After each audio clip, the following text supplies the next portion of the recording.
আমাদের যে আজকে আপনাদের সামনে এখানে আসা একটি সংক্ষিপ্ত সফরের অংশ হিসেবে যারা আমাদের অডিয়েন্সে যুক্ত, আমাদের দাওয়াতের সাথে যাদের যোগাযোগ রয়েছে, আপনারা সকলে জানেন আমরা আমাদের এই আদর্শ এবং চিন্তার বুনিয়াদকে রেখেছি মিল্লাত ইব্রাহিমের উপরে।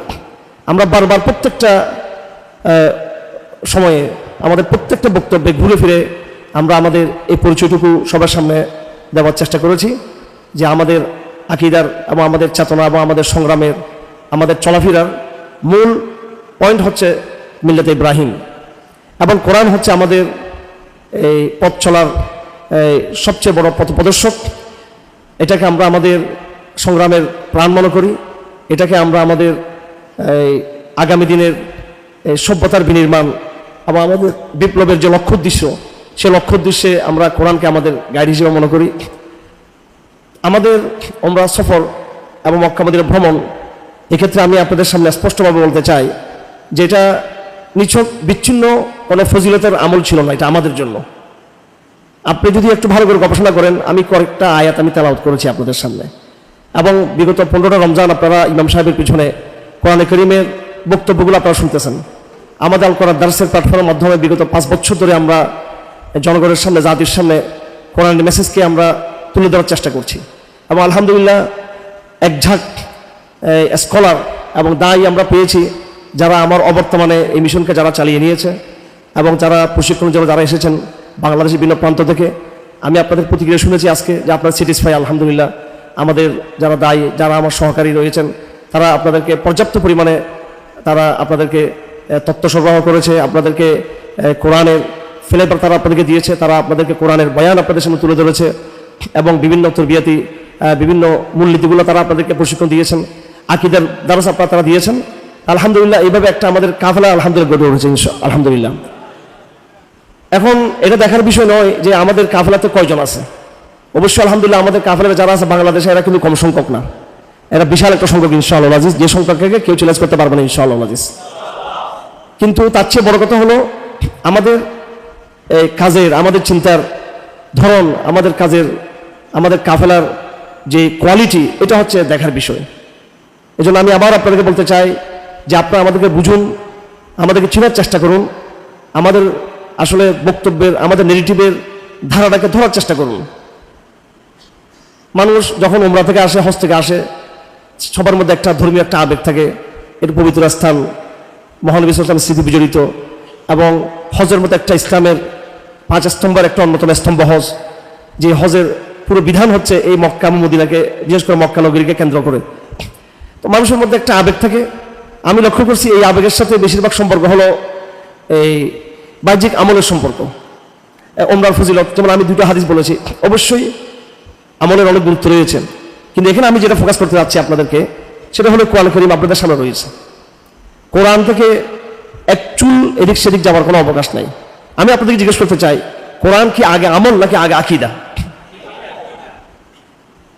শুধু কোরআন না, সালাত, এটা আকীদার জায়গা থেকে আমরা সালাত করি নাকি আমরা শুধু আমলের জন্য সালাতটা করি? আমরা এটা আকীদার জায়গা থেকে আমরা সালাতটা আদায় করি। যদি সালাতের মধ্যে আকীদা না থাকে তাহলে কিন্তু সেটা কিন্তু সালাত না, এটা আপনার কিছু বাহ্যিক অ্যাক্টিভিটিস, এটা অ্যাক্টিং। যদি আপনার যে সমস্ত লোক আল্লাহকে সিজদা করে আবার মাজারকে সিজদা করে, তারাও তো সালাত পড়ে। যারা নামাজে গিয়ে কোরআন শরীফ পড়ে আবার তাগুতের সংবিধানকে যারা বিশ্বাস করে, তারাও তো সালাত পড়ে। তো তাহলে সালাতের মধ্যে তাদের কোরআন পাঠ, যারা আব্রাহাম লিঙ্কনের এই গণতন্ত্রকে যারা বিশ্বাস করে, তাদের সালাতে দাঁড়িয়ে কোরআন পাঠ আর আমার কোরআন পাঠ, আপনার কোরআন পাঠ কিন্তু এক না। কিন্তু সুতরাং আমাদের সালাত এটা আকীদার সালাত, আমাদের যাকাত এটা আকীদার যাকাত, আমাদের হজ এটা আকীদার হজ, আমাদের সিয়াম এটা আকীদার সিয়াম। এটা আমরা যদি আল্লাহকে এক বিশ্বাস করি, আল্লাহর একত্ববাদে বিশ্বাস করি, এবং একত্ববাদকে আমরা বাস্তবায়ন করতে চাই, আমরা দুনিয়াতে আল্লাহর সার্বভৌমত্বকে আমরা প্রতিষ্ঠিত করতে চাই, এবং আল্লাহর সার্বভৌমত্বের প্রতিদ্বন্দ্বী যে কোনো রকমের শিরিক, সেটা রাজনৈতিক আকারে হোক, সাংস্কৃতিক আকারে হোক, সেটা সামাজিক আকারে হোক, সেটা ধর্মের আকারে হোক, যে কোনো আকারে, অর্থাৎ কুধর্ম যেগুলো অন্য ধর্ম রয়েছে, বিধর্ম আকারে হোক, আমরা প্রত্যেকটা শিরিককে আমরা চ্যালেঞ্জ করতে চাই। আমরা ওই তৌহিদকে আমরা লালন করি। আমরা এমন কোনো তৌহিদকে আমরা নিতে চাই না যে তৌহিদ কম্প্রোমাইজ করে, যে তৌহিদের মুখে আমরা তৌহিদের কথা বলি, পাশাপাশি কিন্তু আমরা অন্যান্য মতবাদকেও কিন্তু আমরা আমাদের চিন্তায়, আদর্শে আমরা জায়গা দিই। এরকম কোনো আকীদা আমরা লালন করতে চাই না, এটা কোনো আকীদাই না, এটাকে আল্লাহ বলেছেন ওয়াদ্দুল্লাহ তুহিনু ফায়ুদহিনুন, যে তারা তো চায় তুমি তাদের সাথে একটা কম্প্রোমাইজে যাও, আপোষে যাও। আকিদার জায়গাতে দেয়ার ইজ নো কম্প্রোমাইজ, এখানে কোনো কম্প্রোমাইজ নেই, এখানে দেয়ার ইজ নো টলারেন্সি, এখানে কোনো সহাবস্থান নেই। আকিদার প্রশ্নে বিষয়টা ক্লিয়ার একদম।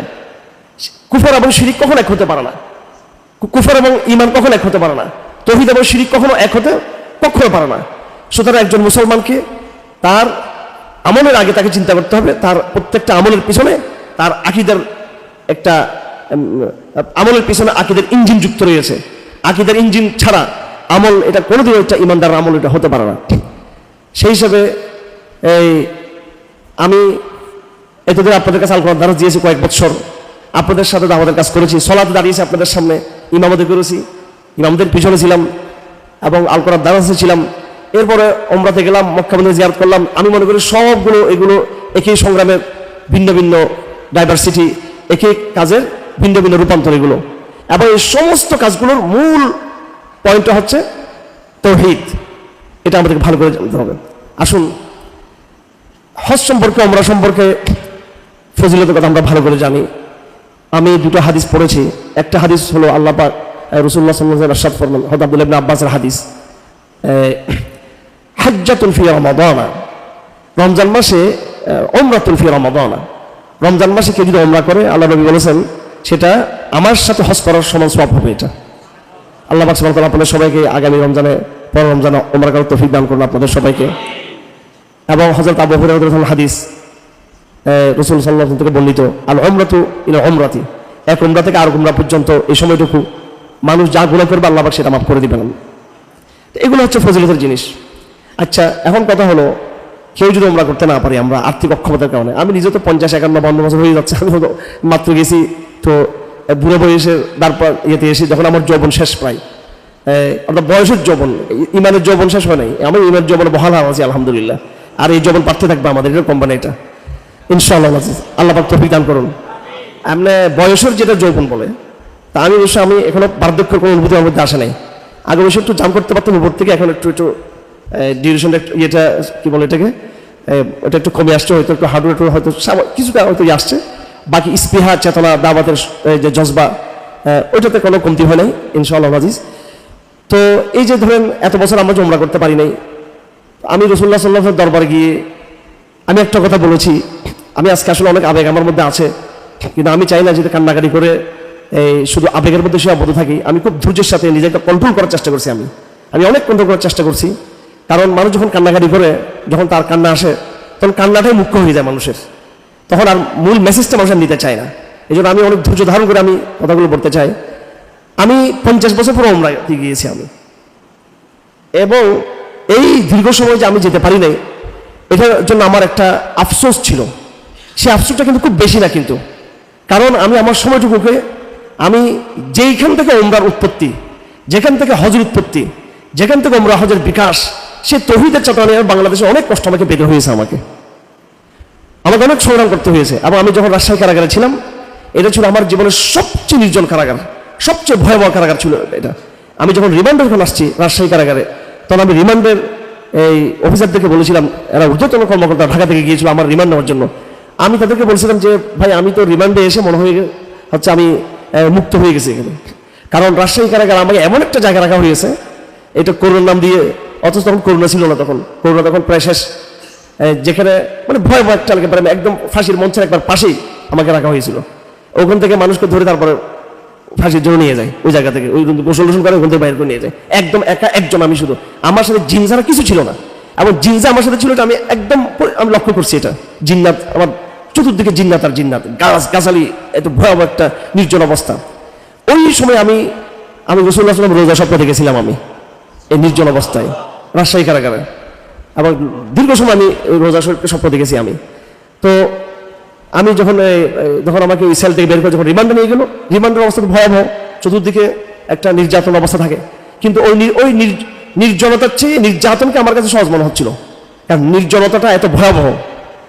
এখন দেখুন, আমি এই জাতীয় বহু কথা রয়েছে, আমার অনেক বিষয় রয়েছে যেগুলো আমার জীবনের সংগ্রামের বিষয়গুলো। এখন এই পর্বটা শেষ করে যখন আমি রাসূলের দরবারে দাঁড়িয়েছি, আমি যদি আরো 30 বছর আগে যদি উমরাতে যেতাম, আরো 35 বছর আগে, আরো 24-25 বছর আগে যেতাম, আমি রসুলের সামনে এতগুলো কারগুজা নিয়ে কিন্তু আমি যেতে পারতাম না কিন্তু।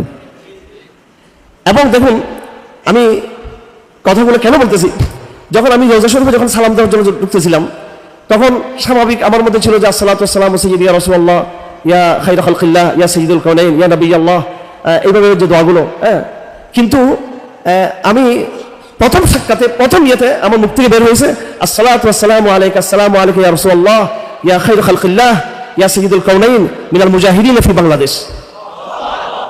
এই শব্দ মিনাল মুজাহিদিন ফি বাংলাদেশ, ইয়া আল্লাহ বাংলাদেশের মুজাহিদদের পক্ষ থেকে আপনাকে সালাম ইয়া রাসূলুল্লাহ সাল্লাল্লাহু আলাইহি ওয়াসাল্লাম।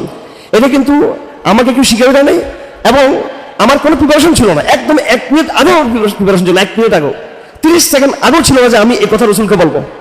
এটা ওই সময় আমার মুখ থেকে বের হয়েছে এবং তখন আমার সামনে সমস্ত মুসলিমদের বিশাল যে স্যাক্রিফাইস, এটা আমার সামনে ছিল তখন। তো সুতরাং আশা করি এই রসুলের সাথে সাক্ষাৎ সাল্লাল্লাহু আলাইহি ওয়াসাল্লাম, এই উমরা এটা স্বাভাবিক কোনো উমরা এবং স্বাভাবিক কোনো কবর রোজা জিয়ারত না এটা। এবং এরপর আমার জানা ছিল না আরো কিছু কথা বলতে হয় রাসূলুল্লাহ সাল্লাল্লাহু আলাইহি ওয়াসাল্লামকে দেখে। সেখানে রাসূলুল্লাহ সাল্লাল্লাহু আলাইহি ওয়াসাল্লামের ব্যাপারে আমরা যে দোয়াগুলো করি আযানের পরে, আল্লাহুম্মা রাব্বা হাদিহি দাওয়াতিত তাম্মা ওয়াস সালাতিল কায়িমা আতি মুহাম্মাদিল ওয়াসিলা ওয়াল ফাদিলা ওয়াদ দারাজাতির রাফিআ ওয়া বা'থ মাকামান মাহমুদাল লাযী ওয়া'আদতা ইন্নাকা লা তুখলিফুল মিআদ। এই যে এই আযানের সময় যেটা আমরা দোয়া করি রাসূলুল্লাহ সাল্লাল্লাহু আলাইহি ওয়াসাল্লামের জন্য, যেটা দোয়া করা হয় এর পরে আযানের পরে এবং এই দরুদের পরে, এখানে আতি মুহাম্মাদিল ওয়াসিলা ওয়াল ফাদিলা ওয়াদ দারাজাতির রাফিআ, রাসূল সাল্লাল্লাহু আলাইহি ওয়াসাল্লামের কবরেও কিন্তু এরকম কিছু দোয়া করতে হয় যেখানে রাসূলের জন্য আল্লাহর পক্ষ থেকে কিছু জিনিস চাওয়া হয়। এবং আরো কিছু কথা আছে যে ইয়া রাসূলুল্লাহ আপনি যথাযথ আমানত আদায় করেছেন, যেমন আপনি আরবিতে খুতবাতে শুনেছেন, আমরা বলে থাকি আল্লাযী আদ্দাল আমানা ওয়া নাসাহাল উম্মাহ ওয়া বাল্লাগার রিসালাহ। আল্লাহ রাসূল সাল্লাল্লাহু আলাইহি ওয়াসাল্লাম সাহাবা এখান থেকে জিজ্ঞেস করেছিলেন আলা হাল বাল্লাগতু, আলা হাল বাল্লাগতু, আলা হাল বাল্লাগতু, হে আমার অডিয়েন্স, আমি কি তাওহীদের এই দায়িত্বকে পৌঁছিয়ে দিয়েছি, আমি কি আমানত আদায় করেছি? সাহাবায়ে কেরাম বললেন নাম। আল্লাহ রাসূল বলেন ফাশহাদ, হে রব্বুল আলামিন আপনি সাক্ষী থাকেন। আমরা তো সবাই জানি তো এটা। এবং রাসূলুল্লাহ সাল্লাল্লাহু আলাইহি ওয়াসাল্লাম যেই জায়গায় দাঁড়িয়ে এই ভাষণ দিয়েছিলেন আমি ওই জায়গায়ও দেখে আসছি। আমি যেখানে দাঁড়িয়ে রাসূল জিজ্ঞেস করছেন আলা হাল বাল্লাগতু, তোমরা সাক্ষী থাকো আমি কি আমার দায়িত্ব আদায় করছি কিনা। তো সাহাবায়ে কেরাম যখন বললেন না, আল্লাহ পাক বললেন বললেন নাম, আল্লাহ রাসূল বললেন আল্লাহুম্মা ফাশহাদ, কি আল্লাহ আপনি কি থাকেন, সাক্ষী থাকেন। তো ওই ইচ্ছাকে কেন্দ্র করে একটা কথা রসুলের দিকে বলা হয় আল্লাযী আদ্দাল আমানা, যিনি আমানতকে যথাযথ আদায় করেছেন, ওয়া নাসাহাল উম্মাহ, এবং যিনি উম্মার প্রতি যথাযথ তিনি নসিহা এবং খায়রহাই মঙ্গল তিনি মঙ্গল আচরণ করেছেন, উম্মতের জন্য তিনি মঙ্গল কামনা করেছেন সর্বাত্মক। ওয়া বাল্লাগার রিসালাহ, এবং রিসালার দায়িত্ব তিনি যথাযথ তিনি আদায় করেছেন, ওয়া বাল্লাগার রিসালাহ। তো আমি রাসূলুল্লাহ সাল্লাল্লাহু আলাইহি ওয়াসাল্লাম কবরে দাঁড়িয়ে এই শব্দটা বলেছি, অথচ আমার জানা ছিল না এগুলো বলতে হয়, এগুলো আমার মুখ দিয়ে বের হয়ে গেছে। আমি বলেছিলাম ইয়া রাসূলুল্লাহ আনতাল্লাযী আদ্দাইতাল আমানা ওয়া নাসাহতাল উম্মাহ ওয়া বাল্লাগতার রিসালাহ। এটা আমি জোর দিয়ে বলেছি, এটা আদ্দাইতাল আমানা ইয়া রাসূলুল্লাহ, আপনি আমানতকে যথাযথ আদায় করেছেন, ওয়া বাল্লাগতার রিসালাহ, আপনি রিসালাতের দায়িত্ব সম্পূর্ণ আদায় করেছেন, ওয়া নাসাহতাল উম্মাহ, আপনি উম্মতের প্রতি যথাযথ আপনি মঙ্গল কামনা করেছেন, যার কারণে আমরা আজকে এখানে এসেছি। আমি ওখান থেকে বের হয়ে একজন বড় আলেমের সাথে আমার সাক্ষাৎ হয়েছে। আমি ওনাকে জিজ্ঞেস করলাম যে এই কবরে দাঁড়িয়ে কি কি পড়তে হয়। উনি অসংখ্য, উনি অন্তত 30-40 বার হজ এবং উমরা করেছেন। এমন একজন আলেম, অর্থাৎ উনি আমার শ্বশুর মুফতি হাবিব আবু সাহেব নাজিরাত বড় মাদ্রাসা মোহতামিম সাহেব, অনেক বড় আলেম, এবং উনি প্রায় 40 বছর ধরে হাদিসের দারাজ দেন। একজন লোক যিনি 40 বছর হাদিস পড়ান এবং যিনি 30-40 বার তিনি হজ এবং উমরা করেছেন, তিনি উমরা সব মিলিয়ে। তাহলে একদিকে এই কোরআন সুন্নাহর সমস্ত নুসুস তার সামনে, আর এদিকে প্র্যাকটিক্যাল মক্কা মদিনার সমস্ত জায়গাগুলো তার চোখের সামনে। ওনাকে আমি জিজ্ঞেস করলাম যে কি কি বলতে হয়। এর আগে কিন্তু আমি অলরেডি আমার কাজ সেরে ফেলছি। আমি আমার নবীকে আমি বলে আসছি আদ্দাইতুল আমানা ওয়া নাসাহাতুল উম্মাহ ওয়া বাল্লাগতার রিসালাহ, ইয়া রাসূল আপনি আমানতকে যথাযথ আদায় করেছেন, রাসূলুল্লাহ আমানত যথাযথ হবে। ওয়া নাসাহাতুল উম্মাহ, আপনি উম্মতের প্রতি যথাযথ আপনি মঙ্গল কামনা করেছেন কিনা আমাদের রাসূল। ওয়া বাল্লাগার রিসালাহ, আবার রাসালার দায়িত্ব সর্বাত্মক তিনি আদায় করেছেন। এটা আমি বলেছি খবরে, আবেগ থেকে বলেছি, এবং আমার মনে হচ্ছে রাসূল শুনতেছেন এবং এটা গ্রহণ করতেছেন আমার কথাগুলো। আমি যখন বেরিয়ে যখন জিজ্ঞেস করলাম আমার শ্বশুরকে, উনি আলেম, উনি আবার আমার উস্তাদও ছিলেন, উনি এই রুমে থাকতেন আজকে থেকে প্রায় 40 বছর আগে, যখন এখানকার শিক্ষক ছিলেন। আজ থেকে প্রায় এটা 40-45 বছর আগের কথা হবে, তো 40 বছর আগের কথা। তো যাই হোক, উনি যেহেতু বড় আলেম, আমি ওনাকে বললাম যে কি কি বলতে হবে কবরে দাঁড়িয়ে, কি কি বলতে হয়। তো উনি, আমি কি বলছি সেটা আমি ওনাকে বলি নাই। উনি বিভিন্ন শব্দ বললেন যে এগুলো বলতে হয়, এগুলো বলতে হয়। তার মধ্যে তিনি এই শব্দটা বললেন, আদ্দাইতাল আমানা ওয়া নাসাহাতাল উম্মাহ ওয়া বাল্লাগতার রিসালা। দেখেন এগুলো যে একেবারে খুব বিশুদ্ধ সহি হাদিসে অসংখ্য মুতাওয়াতির রাওয়ায়াতে এই শব্দগুলো আছে তা না, এগুলো বিভিন্ন রাওয়ায়াতে বিভিন্ন আছে, কিন্তু শব্দগুলো এগুলো কোরআন সুন্নাহর শব্দগুলো, কিন্তু ওই জায়গায় এবার বলতে হবে, এটা সবার জন্য জরুরি না। কিন্তু রাসূলের পরিচয় এগুলাই, আদ্দাল আমানা ওয়া নাসাহাল উম্মাহ ওয়া বাল্লাগার রিসালা, এগুলো রাসূলের পরিচয়, এগুলো রাসূলের কাজ ছিল। তো আবেগের জায়গাটা হলো রাসূলের সাথে এই সমস্ত শব্দের মাধ্যমে সম্পর্ককে কায়েম করা। আমার ভাইয়েরা, আমার বলার উদ্দেশ্য হলো আমাদের এই উমরা, হজ এবং এই যে বিভিন্ন জায়গাগুলোতে যাওয়া, এটা শুধু একান্ত ফজিলতের জন্য ছিল না। ফজিলত তো আছেই, আমল হিসেবে এটা ফজিলত আমরা কামনা করি। মক্কাতে মদিনাতে এক রাকাতের ফজিলত আমরা সবাই জানি। মক্কায় পড়লো কত, মদিনাতে পড়লো কত, বাইতুল মুকাদ্দাসে পড়লো কত আমরা জানি। নফল নামাজের সোয়াব, নফল রাকাত, নফল নামাজের সোয়াব, নফল সালাতের সোয়াব। উমরা সোয়াব তো আমি বললাম যে রমজান মাসে এক উমরা করা, এটা রাসূলের সাথে হজ করার সম্পর্ক, বুখারী মুসলিমের হাদিস, কিন্তু সহিহ হাদিস। এরপর এক উমরা থেকে আরো উমরা, সমস্ত সগীরাগুলো মাফ হয়ে যাওয়া মানুষের, এগুলো সব আমল ঠিক আছে। কিন্তু এইসব আমলের চেয়েও বেশি দরকার যেটা, সেটা হলো এই কাবাতুল্লাহ কোত্থেকে এসেছে ইতিহাসটা জানা, ওই সংগ্রামটাকে জানা এবং ওই সংগ্রামের ইতিহাসের সাথে নিজে যুক্ত করা। আল্লাহ পাক বলেন, আউযু বিল্লাহি মিনাশ শাইতানির রাজিম, ইন্না আউওয়ালা বাইতিন উদিয়া লিন-নাস লাল্লাযী বিবাক্কাতা মুবারাকান। মানব জাতির জন্য সর্বপ্রথম যে ঘর নির্মাণ করা হয়েছে সেটা হচ্ছে বাইতুল্লাহ শরীফ। এরপর আল্লাহ পাক সুবহানাহু ওয়া তাআলা সূরা বাকরাতে ইমাম সাহেব তেলাওয়াত করেছেন, প্রথম দ্বিতীয় দিনে তেলাওয়াত করেছেন, ওয়াইদ ইয়ারফা ইব্রাহিম, প্রথম দিনেই ওয়াইদ ইয়ারফা ইব্রাহিমুল কওয়াইদ মিনাল বাইত ওয়া ইসমাঈল রব্বানা তাকাব্বাল মিন্না ইন্নাকা আনতাস সামিউল আলিম। রব্বানা ওয়াজআলনা মুসলিমিনা লাকা ওয়া মিন যুররিয়াতিনা উম্মাতান মুসলিমাতান লাক ওয়া আরিনা মানাসিকানা ওয়া তুব আলাইনা ইন্নাকা আনতাত তাওয়াবুর রাহিম। আমি মক্কাতে ঢুকে, এটা তো মদিনার গল্প বললাম, মক্কাতে আমি কি করেছি? মক্কাতে রাসূলের রওজা শরীফ নেই, মক্কাতে সবচেয়ে আপনার বিশেষ করে কাবা, হাজারে আসওয়াদ, মাকাম ইব্রাহিম এবং কাবাতুল্লাহ, এগুলো হচ্ছে হযরত ইব্রাহিমের স্মৃতি বিজড়িত, সাফা মারওয়া ইব্রাহিমের স্মৃতি বিজড়িত। তো আমি প্রথম সফরটা হয়েছে আমার মক্কাতে। আমি মক্কাতে একবার প্রথম সাক্ষাতে প্রথম নিয়তে আমার অনুভূতি ছিল, আল্লাহর কাছে দোয়া করেছি, হে রব্বুল আলামিন, এই মিল্লাত ইব্রাহিমের দাওয়াতকে আমি কবুল করেছি, এই মিল্লাত ইব্রাহিমের বিশ্বাস এবং ঈমানকে আমি আমার মধ্যে ফিট করেছি এবং তার জন্য আমি মানুষকে দাওয়াত দিয়েছি এবং এর জন্য আমি কারাগারে নিক্ষিপ্ত হয়েছি। এর কারণে আমি জালেমদের জুলুমের শিকার, আন্তর্জাতিক কনস্পাইরেসির শিকার আমি। হে আল্লাহ, আপনি আমাকে, আমার জমাকে আপনি মিল্লাতে ইব্রাহিমের রাস্তা কামত দান করুন।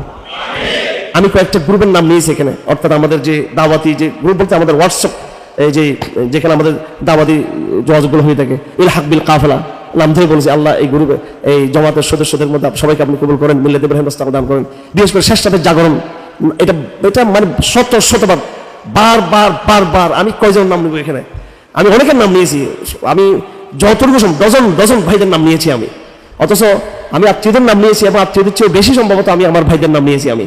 এবং যাদের নাম আসার কোনো উপায় নেই আমাদের, যারা মুসলিম হয়ে আছেন এবং যারা মুসলিমদেরকে সাহায্য করেছেন বাইরে থেকে, যারা হয়তো মুসলিম হন নাই কিন্তু সর্বাত্মক মুসলিমদের সাহায্য করেছেন, নাম ধরে দেওয়ার জন্য দোয়া করেছি। এবং আরও যত মুখলিস ভাইরা আছেন, আমি বলছি ইয়া আল্লাহ, শেষ রাতের জাগরণ, তাহাজ্জুদের যে কাফেলা, যে গ্রুপটা আছে আমাদের তাহাজ্জুদ শেষ রাতের জাগরণ, আমি এটাতে 1 2 আল্লাহ পাক আপনি ভাইদেরকে কবুল করেন, সমস্ত ভাইদেরকে আপনি তৌফিক দেন, মিল্লাতে ইব্রাহিমের ইস্তেকামত দান করেন। এরপরে আমাদের যারা মহিলা শাখা আছে আখওয়াত, যেটা আমার তত্ত্বাবধানে কিন্তু আমরা কিন্তু যুক্ত না এটাতে, অর্থাৎ যুক্ত না বলতে আমরা ডাইরেক্টলি মেয়েদের সাথে আমরা কানেক্টেড না, এটা আমার স্ত্রীরা, আমার মেয়েরা, আমার অন্যান্য মাহরাম যারা কানেক্টেড, ওদের মাধ্যমে আমরা মেয়েদের সাথে যোগাযোগগুলো করে থাকি। আমি তাদের জন্য দোয়া করেছি, হে আল্লাহ, আখওয়াত, এদেরকে আখওয়াত বলা হয়, সিস্টার্স, আখওয়াত নামে এই গ্রুপটা চলে, আমি ওদের জন্য দোয়া করেছি। অর্থাৎ তার মানে আমার এই সফরটা দাওয়াতের সংগ্রামের একটা অংশ ছিল। আমি আপনাদের সবার পক্ষ থেকে রাসূলুল্লাহকে সালাম পৌঁছিয়েছি। আমি আপনাদের সবার জন্য একেবারে মকাম ইব্রাহিমে দাঁড়িয়ে, আমি বারবার মকাম ইব্রাহিমে আমি দাঁড়িয়েছি, কিন্তু আমি সবচেয়ে বেশি সময় দিয়েছি মকাম ইব্রাহিমে। কোরআন শরীফে আছে, আউযু বিল্লাহি মিনাশ শাইতানির রাজিম, ফীহি আয়াতুম বাইয়িনাত মাকাম ইব্রাহিম, আছে কিনা কোরআন শরীফে মাকাম ইব্রাহিম। এবং সেই ওই ছায়া, ওই ছক, ওই দাগ কিন্তু পায়ের একদম এখনো বহাল রয়েছে একদম। আমি কাবা শরীফকে নিজের হাতে স্পর্শ করে ছুঁয়েছি। হ্যাঁ, এখন সেটা বড় কথা না, কিন্তু আমি বারবার এই জায়গাগুলোতে আমি আপনাদের কথা স্মরণ রেখেছি, বারবার স্মরণ রেখেছি। আমার ভাইয়েরা, আমি আজকে কথা দীর্ঘায়িত করবো না, কারণ আমার এই মুহূর্তে মানে আর একটা প্রোগ্রামে যুক্ত হতে হচ্ছে আমাকে বাধ্য হয়ে। এই শাহবাগ শাপলা নিয়ে যে বিভিন্ন বিতর্ক হচ্ছে, এটা আসলে আমি ক্লান্ত, আমি মানসিকভাবে প্রিপেয়ার না যে আমি আসলে কোনো রকমের অনুষ্ঠান করবো, কিন্তু তারপরেও আমাদের কিছু ভাইয়েরা আমাকে ইয়ে করছেন, সেজন্য আমি যুক্ত হচ্ছি। আমি আজকের মতো কথা কেন শেষ করবো, ইনশাআল্লাহ আগামীকালকে বিস্তারিত কথা হবে ইনশাআল্লাহ আপনাদের সাথে। আগামীকাল জোহরের পরে এবং আগামীকাল আসার পরে বিস্তারিত কথা হবে। আমি আপনাদেরকে শেষ বার্তা দিয়ে দিচ্ছি এবং লাইভে আমার কথাগুলো যাচ্ছে সমগ্র বাংলাদেশে। আমি আমার দাওয়াতি ভাইদেরকে বলতে চাই, আমি এই উমরা সফরটা আমার ব্যক্তিগত ইন্ডিভিজুয়াল আমার ফজিলতের জন্য শুধু আমি করি নাই। আমার ইন্ডিভিজুয়াল ব্যক্তিগত ফজিলত উমরা, হজ, তাওয়াফ, রুকু, সিজদা যা করা সেটা আমি আমার মতো করছি। কিন্তু আমি আল্লাহর কসম খেয়ে বলতেছি, এটা আমি আপনাদের সবার পক্ষ থেকে আমি করছি কাজটা। কারণ এই মক্কা মদিনা এটা যতটা এটা আমলের স্পট, তার চেয়ে আগে হলো এটা আকীদার স্পট, আকীদার জায়গা। এটা প্লেস অফ দ্য আকীদা, এটা প্লেস অফ আমল না। এটা আমরা এটাকে আমলের প্লেস বানিয়েছি। এটাকে হযরত আব্দুল্লাহ ইবনে মাসউদ বলেছেন যে কোরআনকে আল্লাহ পাক নাযিল করেছিল বোঝার জন্য, আকীদার বিষয়গুলো বোঝার জন্য, জীবন ব্যবস্থা বোঝার জন্য। কিন্তু মানুষ এটাকে তেলাওয়াত করাকে ফজিলত মনে করে। এখন লাখ লাখ লক্ষ লক্ষ কোটি কোটি মানুষের জোয়ার মক্কা মদিনার মধ্যে, এটা আমলের জোয়ার, কিন্তু সেখানে কিন্তু আকীদার জোয়ার কিন্তু ওইভাবে নাই। অথচ মক্কা মদিনার পরিচয়, মক্কা মদিনার বুনিয়াদ আকীদাকে কেন্দ্র করে, দাওয়াতকে কেন্দ্র করে, জিহাদকে কেন্দ্র করে। আল্লাহ রাসূল আজকে আমার ভাইরা যারা আজকে আপনি উমরা করতেছেন, যারা আজকে তওয়াফ করতেছেন, যারা সাই করতেছেন, যারা মদিনাতে লক্ষ লক্ষ মানুষ, এক একটা জমাতে প্রায় 50 লাখ 70 লাখ 80 লাখ পর্যন্ত মানুষ হচ্ছে ওখানে, কোটির কাছাকাছি মানুষ হচ্ছে ওখানে, হজের চেয়েও বেশি মানুষ অনেক সময় হয়ে যায় উমরার মধ্যে। আমি তাদের উদ্দেশ্যে বলতে চাই, সবার উদ্দেশ্যে বলতে চাই, আজকে যারা উমরা যাচ্ছেন, যদি বদর না হতো, উহুদ না হতো, তবুক না হতো, খন্দক না হতো, এই কাবাকে, এই হারামকে সুরক্ষা দেওয়ার কোনো ব্যবস্থা ছিল? খন্দক হয়েছে বিদায় আজকে আপনি উমরা করতে পারতেছেন, বদর হয়েছে বিদায় আজকে উমরা করতে পারতেছেন, তবুক হয়েছে বিদায় আজকে আপনি সেখানে হজ করতে পারতেছেন। আপনি আজ সে খন্দককে বলে গিয়ে, তবুককে বলে গিয়ে, উহুদ আর বদরকে বলে গিয়ে এগুলোকে আপনি আবার জঙ্গিবাদ বলতেছেন এখানে এসে, অথচ আপনি উমরা করে আসতেছেন, আপনি হজ করে আসতেছেন। আফসোসের বিষয়। যদি আমি উমরা শেষ করে এবং আমি মদিনা জিয়ারত শেষ করে আমি উহুদের ময়দানে গিয়েছি, বদরের ময়দানে আমি রওনা হয়েছিলাম, অনেক লম্বা সময় ছিল, কিন্তু আমার বাংলাদেশে আমি টিকিটটা আবার এক্সটেনশন করতে চাইছিলাম, কিন্তু পারি নাই। কারণ আমার বদরে যাবার প্রোগ্রামটা বাকি রয়ে গেছে, যেটা আল্লাহ পাক ইনশাআল্লাহ হজের মৌসুমে আমি যাবো ইনশাআল্লাহ আজিজ। কিন্তু আমি খন্দকের এই জায়গাতে আমি সময় দিয়েছি, খন্দকের যে পুরো জায়গাটা আমি দেখেছি, জাবালে সালা, যেখানে বসে রাসূলুল্লাহ সাল্লাল্লাহু আলাইহি ওয়াসাল্লাম বহু জাতিক বাহিনীর বিরুদ্ধে তিনি কমান নেতৃত্ব দিয়েছিলেন। আমাদের নবী শুধু মসজিদে দাঁড়িয়ে ইমামতি করেন নাই, খন্দকের ময়দানে গিয়ে সেই জাবালে সালা দেখেন, আমি দিব ফেসবুকে সব কিছুগুলো, ওখানে দাঁড়িয়ে রাসূলুল্লাহ কমান করেছিলেন। যদি রাসূলুল্লাহ খন্দকের মাঠে ওই পাহাড় উপত্যকায়, সালা পাহাড় উপত্যকায় দাঁড়িয়ে যদি বহুজাতিক বাহিনীর বিরুদ্ধে না দাঁড়াতেন, আমি আপনি কি কাজ কমরা করতে পারতাম, সেখানে হজ করতে পারতাম? হ্যাঁ, হয়তো হজ কিরকম যে এখানে 1 মাস মুশরিকরা শিরক করবে আর 1 মাস মুসলমানরা গিয়ে উমরা হজ করবে, এরকম হইতো আর কি। এটা বর্তমান দুনিয়াটা, ঠিক কিনা? যদি রাসূলুল্লাহ যদি মক্কা বিজয় না করতে পারতেন, রাসূলুল্লাহ যদি খন্দক জিহাদ করে, উহুদের জিহাদ করে, বদরের জিহাদ করে যদি ইসলামকে সুরক্ষা দিতে না পারতেন, তাহলে কি হতো? একটা কম্প্রোমাইজ যেত। ঠিক আছে, তোমরা মক্কাতে কি করো, হ্যাঁ কিছুদিন তোমরা ডলাডলি করো, মূর্তি পূজা করো ওখানে 2 মাস, আর বাকি 2 মাস আমরা গিয়ে করে ইবাদত করবো, এটাই হতো। কিন্তু এটা বর্তমানে ঠিক কিনা? কোনো বেছিল না। কিন্তু আজকে মক্কা তৌহিদের মক্কা, আজকের মদিনা অ্যাবসলিউটলি এটা তৌহিদের মদিনা, এটা অ্যাবসলিউট প্লেস অফ দ্য তৌহিদ, অ্যাবসলিউটলি প্লেস অফ দ্য তৌহিদ মক্কা মদিনা। কি কারণে হয়েছে সেটা? কি কারণে? জিহাদের মাধ্যমে আল্লাহ রাসূল এটা ইসলামকে বিজয়ী করেছেন, নাহলে কিন্তু সেটা সম্ভব ছিল না। এই মক্কাতে কিন্তু মূর্তি ছিল, কিন্তু এই মক্কাতে সেই মূর্তি অপসারিত হয়েছে ফতে মক্কার জিহাদের মাধ্যমে সেটা হয়েছিল। সুতরাং কমপ্লিট দিন আমাদেরকে বুঝতে হবে, কমপ্লিট কোরআন আমাদেরকে বুঝতে হবে। শুধু নিছক আমি ওমরাকে বিচ্ছিন্ন ইবাদত মনে করতেছি, হজকে বিচ্ছিন্ন ইবাদত, এটা হবে না। হজকে সুরক্ষা দিবে কালেবার দাওয়াত, হজকে ওমরাকে সুরক্ষা দিবে কালেবার জিহাদ, এটা সুরক্ষা দিবে। এটা আবু হযরত ইব্রাহিমের আসেন যে স্যাক্রিফাইসগুলো, যে কোরবানিগুলো হজের মৌসুমে, মেনা, মুজদালিফা, আরাফাত, সুবহানাল্লাহ, প্রত্যেকটা স্পট, এবং বিশেষ করে এই যখন কাবাতুল্লাহর যে তওয়াফ যখন শেষ হবে, তওয়াফ শেষ করে মাত্র এই সাফা মারওয়াতে কি করতে হয়? সাই করতে হয়। আবার সেখানে গোল করে লেখা আছে সেটা, আউযু বিল্লাহি মিনাশ শাইতানির রাজিম, ইন্না সাফা ওয়াল মারওয়াতা মিন শাইরিল্লাহ ফামান হাজ্জাল বাইতা ওয়া ইয়াতামারা ফালা জুনাহা আলাইহি আন ইয়াতাফা বিহিমা ওয়া মান তাতাওয়া খায়রান ফা ইন্নাল্লাহা শাকিরুন আলিম। এটা গোল করে লেখা আছে।